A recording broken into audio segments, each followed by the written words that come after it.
ضرورة نبغي نخلعهم هاك بحاجة حلوة يتقهووا بيها في قهوة العصر. واليوم حضرت لهم هاد البغيوش اللي صراحة يجي بزاف بنين وبحوايج سهلين، شوية منه وشوية من الهيه وانتي حضرتيه. المهم بلا ما نطول عليكم الهضرة، هيا نبداو. في وعاء نحطو كاس تاع حليب دافي، نص كاس تاع ماء دافي، نص كاس تاع سكر، من بعد نزيدو ملاقه كبيره خميره الخبز ونخلطو كلش حتى يتجانسنا الخليط. نزيد كاس تاع فرينه نغربلو كلش، نعاودو نخلطو كلش. نزيد الكاس الثاني تاع الفرينه نغربلوه ونخلطو، نغطيو عليه ونخلوه يختمر حوالي 10 دقائق هكاك. بعد الاختمار نزيدولو نص كاس تاع زيت، رشه ملح، ونعاودو نخلطو كلش. ودركا نبدا نحط في الفرينه، نحط الكاس الاول، نزيد معاه ملاقه صغيره خميره كيميائيه، ملاقه كبيره لافاني، نغربلو كلش ونخلطو. من بعد نبقى نزيد في الفرينه بالتدريج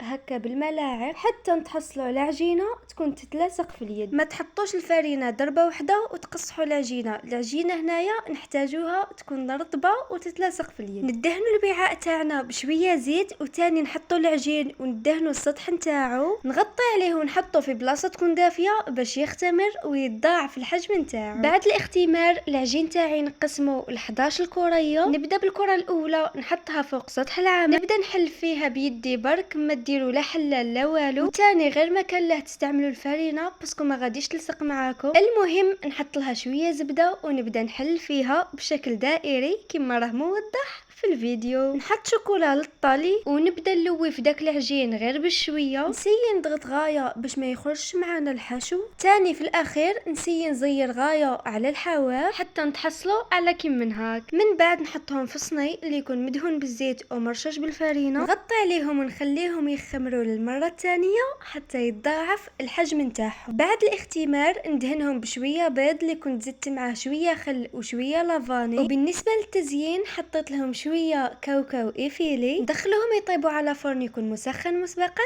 نطيبوهم من تحت من بعد نحمرهم من الفوق. وها هو البغيوش تاعنا واجد. شوفوا لي ديك التحميره وديك اللمعه. دركا ما بقى لي غير ندير له شويه عسيله وخطوط بالشوكولا. وفي الاخير نقول لكم هذه هي النتيجه، اتمنى تكون عجبتكم. صلوا على رسول الله صلى الله عليه وسلم، وشهيتكم في الجنه بصحتكم.